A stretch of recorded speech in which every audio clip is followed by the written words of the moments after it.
Well, I had a little surgery to get a new piece of equipment installed inside my body.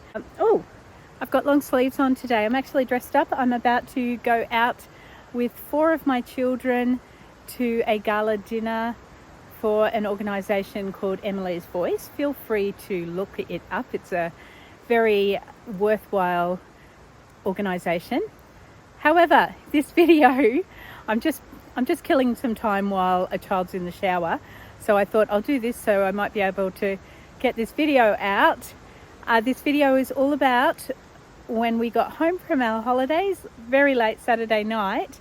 We had Sunday off, and then on Monday morning, Alex and I were in the car travelling to Brisbane, where I had a twilight surgery at Queensland X-ray at a hospital down there in Brisbane with my radiation interventionist, who has helped me out a lot and is just an amazing doctor.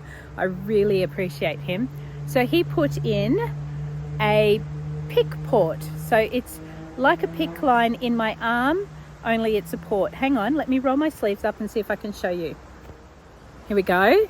So if you can see here, I've got this little lump in my arm now because a port is under the skin. The port is under the skin. So that is my new piece of equipment that is in my body that helps me access my veins. So this video is all about going down to Brisbane, getting that put in. It was fairly straightforward, very uncomfortable. And then the week that was, it was actually, I really went slow that week. It was really quite painful. I couldn't get up to too much. I was internally fretting because my son's 18th birthday party, which we were hosting at our house, was 2 weeks away. So I do talk about that. Anyway, I'll come in and talk about more towards the end. Sunrise on the way to get my new PICC port put in. It's pretty.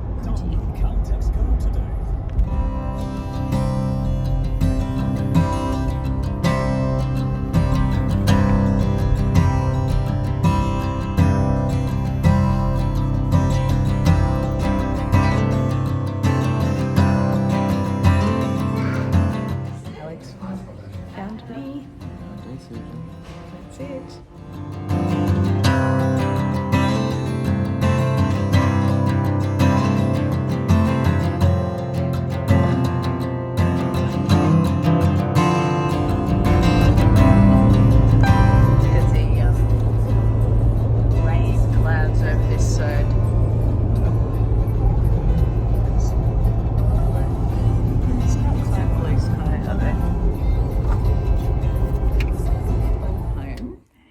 Get out of my disposable nurse's outfit that they gave me because they didn't like my long sleeve shirt that I had on and they needed to do a dressing change. And a morning like this deserves my favorite tea.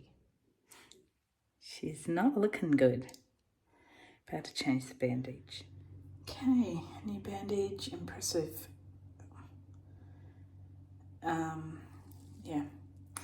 Impressive bruise. This is day 1. I'm about to go to bed. Thing to beware of after getting your PICC line, that Daisy cat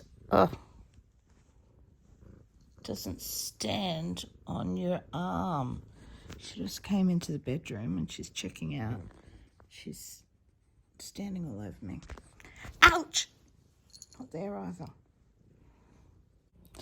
Right, day after. And only a little bit of seepage overnight. You can see I've got a nice bruise. I haven't got out of bed yet. The cat, Daisy, just came in and tried to stand on my arm. Just a bit of a casualty. I always go to sleep wearing this, which is a Bluetooth headband. Because I've got ADHD, it is really tricky sometimes getting to sleep because my brain just does not stop. So I just put on a podcast or something And then I start listening to that, and if it's not too interesting, this never works for fiction, but if I've got a non-fiction on, my brain kind of just turns off and I drift off to sleep. And then the next day I just find where I'm up to, rewind to the bit where I fell asleep. I always put the sleep timer on, so it's most of the time not too hard to find out where I'm up to. So that's my hot tip, but I'm just taking my time and resting, even though I am a little bit panicking about Jonty's birthday. That's not this weekend, but the next weekend. But I really can't get too much done for it right now. I've asked family to help, and I know they will, but I just am figuring that resting is going to help me get better so I can get onto that again as soon as possible.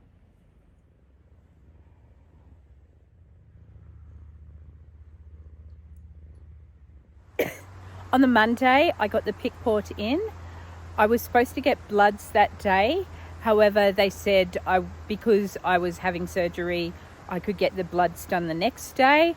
So off I went to get the bloods the next day. Then there was a problem. Okay, I am in the car and I'm ready to go and get my blood test, which will hopefully be the last thing I need to do to get on the trial. So I just had the trial coordinator ring up and she said we need the blood tests, and she sends everything away and then we'll find out by the end of the week. So it's a pretty tight turnaround. Find out on Friday, then need to be down in Brisbane on Monday. Well, that was frustrating. I got in here, headed up, got in, made sure I was drinking water, and then they had emailed me the blood form, so then I had to I had to email it back to the collectors, and I left a letter out. So, well, first of all, I emailed it through without the attachment, then I left a letter off, then she finally got it, and then she says, oh, one of these tests need to be taken in between 8 and 9 a.m. And I was like, I've not been told this at all. Then so she just refused to take it. I rang the clinical research trial person. I don't know what her name is. And I got somebody else. And they went, yeah, I am aware that test needs to be taken between certain times. But then she's like, I don't think you need that to get onto the protocol. It's just for a baseline. So go ahead and go and get the blood test. So I was like, yippee, that's great. And then she all of a sudden went, but you've got a glucose test, so I think you needed to fast. And I was thinking, I saw a mark about fasting on the blood test form, but it didn't seem to line up. And I was like, can I remember being told to fast 2 hours before the blood test? I don't know. They're going to tell me. Anyway, I have to fast. So they needed all the stuff to send through. They're going to have to wait till tomorrow. So in between 8 and 9 a.m., which will be 8 a.m. because I won't be able to have breakfast. So I will just wake up. I will go and get the blood test at 8. And then hopefully they will send it away, and hopefully I will find out as quickly as possible whether I am on this trial. Here I go again. I had to get my blood test in between 8 and 9. Not very good in the mornings. I was lying in bed and then all of a sudden I went, ah! Jumped up, had a shower, coming in. It is now 8:49. So I am truly doing this at the 11th hour, but hopefully it all goes smoothly now. That means it got done. Once all of those bloods were done, I was quite nervous because they had supposed to be in on the Tuesday, They went in on the Wednesday. However, on the Thursday, they rang up and told me that I was in the trial. The bloods had come back fine. All my scans from earlier in the month had showed that I was eligible for the trial. So that was wonderful. They did change it. Instead of going down on the Monday, they changed it. They wanted me there on the Tuesday, which added to the stress because I was like, it started on the Tuesday. So I left and went down on the Monday, and I had this party, and I'm like, now it's later in the week that I'm going there. But thank goodness I had family to help. But let's cover all the start of the trial in my next video. Thank you so much for watching. Please do subscribe and hit that bell so that you can hear what the next part of my journey entailed.